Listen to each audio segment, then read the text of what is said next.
Shalom peuple du Seigneur, c'est votre serviteur et frère en Christ, Fulgence.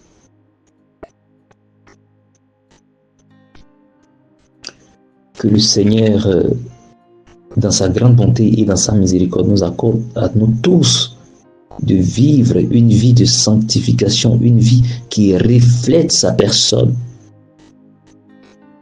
une vie d'obéissance complète à sa parole, une vie de discipline, une vie d'honnêteté, une vie dans laquelle on observe ses commandements sans nous appuyer sur nos raisonnements. Que le Seigneur, dans sa grande bonté et dans sa miséricorde, dispose tous les cœurs qui vont écouter ce témoignage. Que la chair se taise. Que tous les canaux maléfiques au travers desquels l'ennemi tient encore captives certaines âmes, dans l'ignorance, que ces canaux soient complètement détruits au nom puissant de notre Seigneur et Sauveur Jésus-Christ. Que les canaux du Seigneur s'ouvrent en ce moment et que ce message ce témoignage pénètre dans les cœurs pour toucher les cœurs, pour transformer les cœurs au nom puissant de notre Seigneur et Sauveur Jésus-Christ de Nazareth. Amen. Bien-aimé de Dieu, le Seigneur, ce soir-là, cette nuit-là est venu à moi et a commencé à me parler sous forme de questions. Il était en train d'exprimer son mécontentement aussi vis-à-vis des chrétiens à qui il a confié des biens et que l'ennemi est en train de piler ces biens à cause du manque de prudence de nous les chrétiens. Voilà. Et c'est que cette question qu'il était en train de poser, c'est, mais il dit, mais pourquoi les chrétiens se plaisent-ils avec les païens et que selon Actes chapitre 26 versets 17 à 18, il dit qu'il ne nous a pas appelés à vivre avec les païens, que lui nous a pris du milieu des païens vers qui il nous envoie pour que nous leur ouvrons les yeux. Voilà. Il nous a pris du milieu des païens et il a fait de nous des lumières pour qu'à notre tour nous allions vers ces païens, pour les faire sortir des ténèbres, pour les envoyer à sa lumière. Que c'est la mission qu'il nous a confiée. Il ne nous a pas appelés faire sortir des ténèbres, pour nous faire passer à sa lumière et aller retourner encore vivre avec les païens, pour devenir encore, pour vivre encore la vie du païen, pour tisser des relations d'amitié avec les païens, pour familiariser avec eux, et que nous sommes là pour leur ouvrir les yeux, parce qu'ils sont dans les ténèbres, ils sont enfermés dans des cachots qu'ils ignorent. Il dit que c'est à eux de venir vivre avec nous dans la sanctification, dans la justice, dans la lumière, dans le dépouillement. Pas à nous d'aller vivre la vie du païen à nouveau avec eux. Et juste après cela, il m'a fait la grâce de vivre une expérience. C'est un peu comme après l'enlèvement de l'Église. Le monde entier était dans un désordre, dans un chaos. Le monde entier était devenu invivable car les démons avaient pris le contrôle de toute la terre. Chacun cherchait à se cacher, même dans les branches de palmier. Mais personne n'arrivait à se dérober aux démons.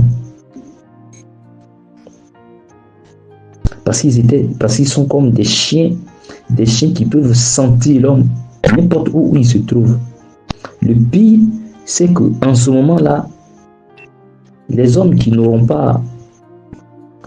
n'avaient pas le sceau du Dieu vivant devaient subir ces châtiments sans moyen de rendre l'âme, sans moyen de mourir.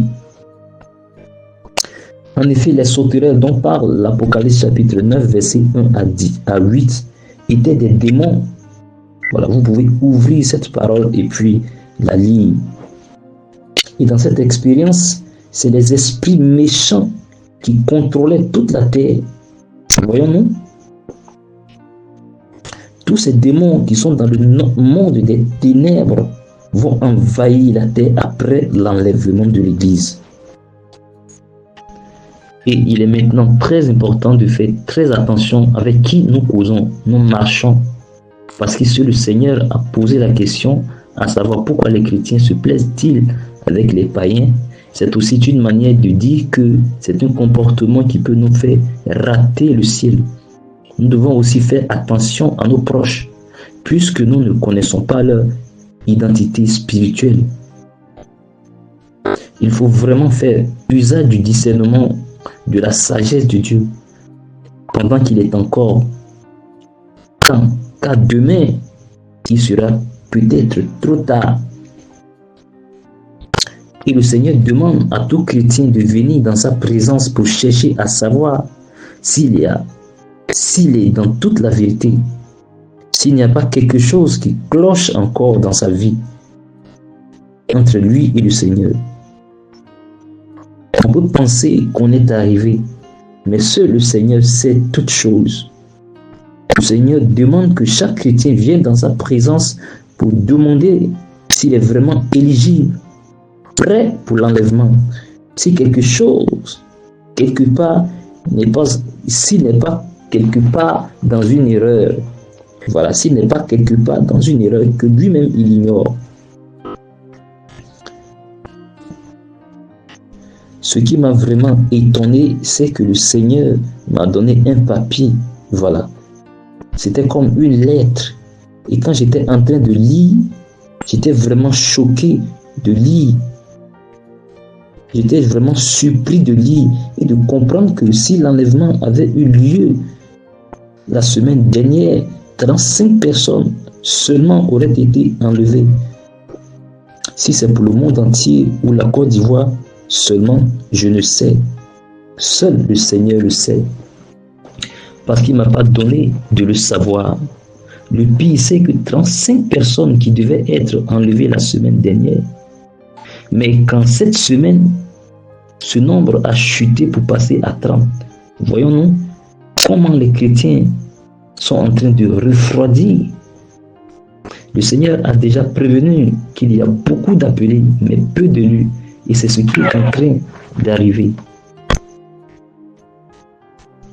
Et quand j'ai fini de lire cette lettre, je l'ai aussi donnée à quelqu'un d'autre qui était en train de la lire. Et quand son téléphone a sonné, il a regardé sur son écran et c'était un jeu de tombola ou voilà, un jeu de tombola, un jeu qu'on joue pour gagner de l'argent. Il ne s'était plus occupé de la lettre qui parlait de l'enlèvement, mais il a incliné son cœur vers le jeu. Là, le Seigneur met en garde tous ceux qui jouent encore à des jeux, qui aiment le gain facile, tout chrétien qui se cache pour jouer à ces jeux, que ce soit dans les téléphones ou autres moyens, le Seigneur met en garde. Après cela encore, j'ai vu en vision un homme de Dieu de la sainte doctrine. Et cet homme de Dieu, lui, en fait, il n'avait pas de problème. Je l'ai vu comme dans une grande salle, comme un poulailler moderne, car dans cette grande salle, il n'y avait que des poulets auxquels il était en train de donner les grains à manger.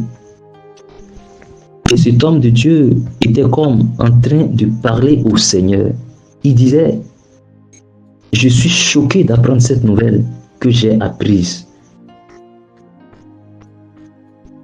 Voilà, je suis choqué d'apprendre cette nouvelle. Voyons-nous, c'est un homme de Dieu de la sainte doctrine. Il dit au Seigneur qu'il est choqué d'apprendre que c'est 30 personnes seulement qui peuvent être enlevées et que de 35, ce nombre est passé à 30 en une seule semaine. C'est ce qui l'a le plus étonné. Il est choqué. Après cela, il ne parlait plus au Seigneur, mais comme à ses brebis qui étaient dans cette grande salle. Je note ici encore que cette grande salle était très belle, propre, mais seulement c'était des poulets que le Seigneur m'a fait voir dans la vision. Il disait aux brebis, voilà, c'est le pasteur, c'est l'homme de Dieu qui disait aux brebis, comment avez-vous pu faire cela? Comment avez-vous pu vous comporter ainsi? C'était un peu comme si, malgré la nourriture, les enseignements qu'il leur donnait, ils avaient une double vie. Ils faisaient des choses en cachette.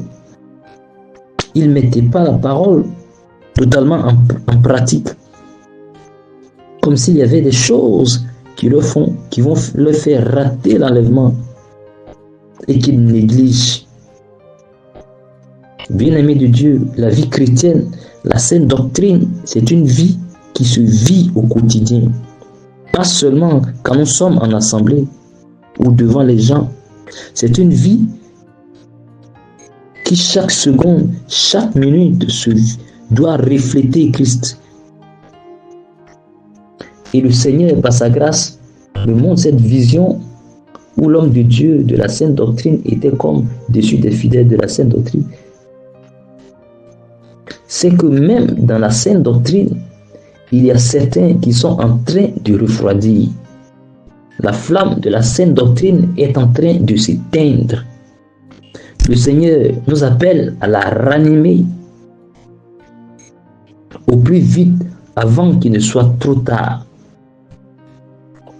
Que toute la gloire revienne à notre Seigneur et Sauveur Jésus-Christ de Nazareth. Que ce message, que ce témoignage soit scellé dans le sang de notre Seigneur et Sauveur Jésus-Christ de Nazareth. Amen.